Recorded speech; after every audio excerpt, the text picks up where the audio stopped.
semuanya, jadi di materi biologi kali ini saya Kristabel, Saya Satsa. Saya Nikita. Saya Juan. Saya Montes. akan membahas tentang alih fungsi hutan menjadi pemukiman yang terjadi di Kabupaten Minahasa Selatan. Seperti yang kita tahu, ekosistem hutan terbentuk dari hubungan timbal balik antara makhluk hidup atau komponen biotik dan lingkungan tak hidup atau komponen abiotik. Kehidupan biotik di hutan sangat bergantung pada komponen abiotik di sekitarnya. Nah, cahaya matahari menjadi sumber energi utama dari fotosintesis, sementara air dan udara mendukung pernapasan serta hidrasi. Selain itu, tanah subur, suhu kelembapan ideal, dan topografi wilayah hutan sangat menentukan jenis tumbuhan dan hewan apa saja yang mampu bertahan hidup di sana. Mari kita bedah hubungan sebab akibat antara komponen dalam membentuk keseimbangan ekosistem ini.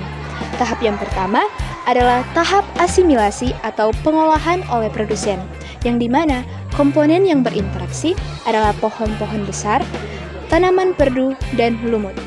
Di sisi biotik ini, mereka menghasilkan makanan lewat proses fotosintesis.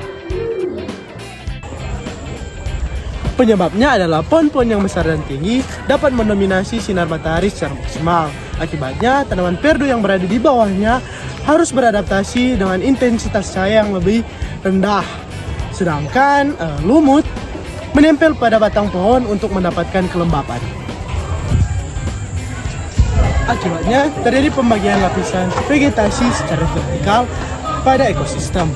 Pohon menghasilkan makanan dan oksigen, sedangkan tanaman perdu beradaptasi pada tempat yang teduh, dan lumut tinggal pada area lembab di kulit pohon tanpa merugikan inangnya. Tahap kedua adalah tahap perpindahan atau konsumen yang melibatkan rusa, monyet, ular, dan burung elang. Hewan-hewan yang sering ditemukan di kawasan hutan Minahasa Selatan. Terjadi rantai makanan karena organisme tidak memproduksi makanannya sendiri sehingga membutuhkan energi dari makhluk hidup lain. Akibatnya terjadi aliran energi dan transfer materi antar tingkat trofik. Rusa dan monyet berperan sebagai konsumen primer atau herbivora yang memakan tumbuhan. Di tingkat trofik kedua, mereka hanya menyerap sekitar 10% energi dari tumbuhan untuk pertumbuhan tubuh mereka. Kemudian, ular sebagai konsumen sekunder atau karnivora di trofik 3 memangsa herbivora. Dan akhirnya, burung empat di trofik 4 bertindak sebagai konsumen puncak yang memakan ular. Dari komponen biotik ini, kita bisa melihat bagaimana terbentuknya jaring-jaring makanan di mana aliran energinya selalu bersifat satu arah. Energi dimulai dari cahaya matahari, lalu disalurkan melalui jalur seperti pohon atau perdu ke rusa, ke ular, dan berakhir di burung elang. Energi ini tidak dapat kembali ke matahari, melainkan berkurang di setiap tingkatan karena dilepaskan sebagai panas. Tahap ketiga adalah tahap penguraian, yang dimana komponen yang berinteraksi adalah jamur, bakteri, dan cacing tanah. Sebabnya adanya penumpukan sisa-sisa makhluk hidup yang telah mati, seperti dedaunan, bangkai hewan, dan kotoran organisme di lingkungan. Nah, akibatnya organisme pengurai memecah bahan organik yang kompleks menjadi senyawa anorganik yang lebih sederhana. Proses ini yang membentuk humus yang menyuburkan tanah sehingga unsur hara dapat diserap kembali oleh akar produsen untuk memulai siklus hidup yang baru. Hubungan ini juga menjaga keberlanjutan melalui 3 daur biogeokimia yang saling terkait. Yang pertama, daur air ke daur karbon. Hutan yang sehat menyediakan hujan lewat siklus air yang lancar dan pohon menyerap gas karbon CO2 agar suhu mikro tetap sejuk. Yang kedua, daur karbon ke daur nitrogen. Guguran daun dan ranting mati menjadi karbon organik atau seresah yang menjadi makanan mikroba tanah untuk mengikat nitrogen dari udara agar tanah subur.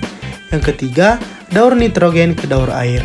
Ketersediaan nitrogen alami membuat pohon tumbuh besar dengan akar yang dalam. melonggarkan struktur tanah agar air hujan mudah meresap atau infiltrasi menjadi cadangan air tanah. Lalu, apa dampaknya ketika manusia melakukan alih fungsi lahan hutan menjadi pemukiman dan pertanian semusim di Minahasa Selatan?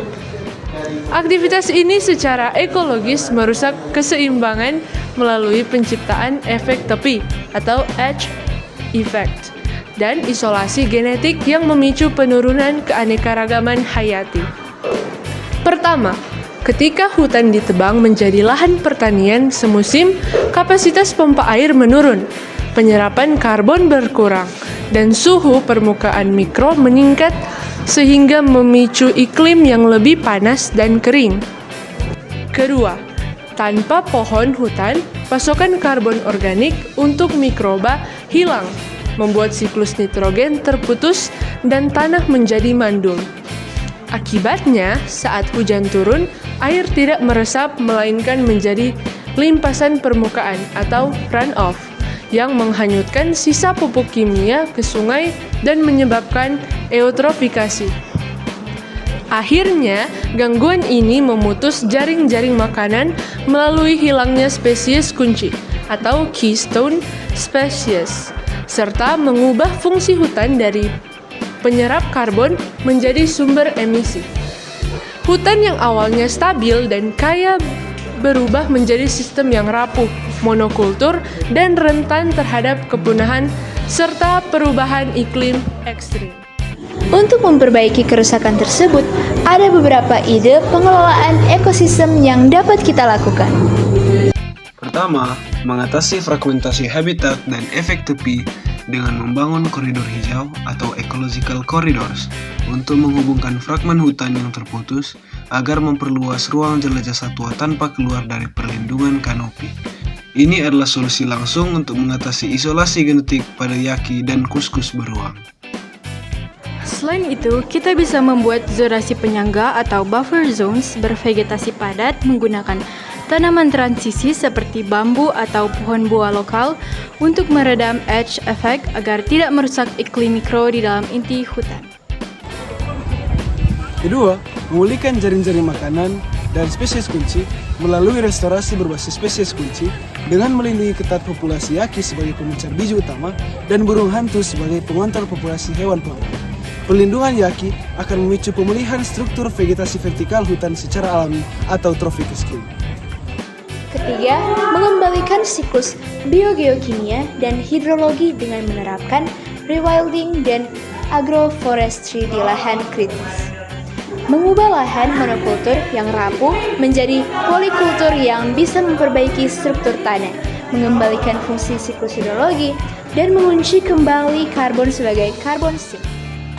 Jadi, melalui langkah-langkah pengelolaan ini, kita dapat membantu menjaga dan memperbaiki ketahanan ekosistem hutan di Minahasa Selatan.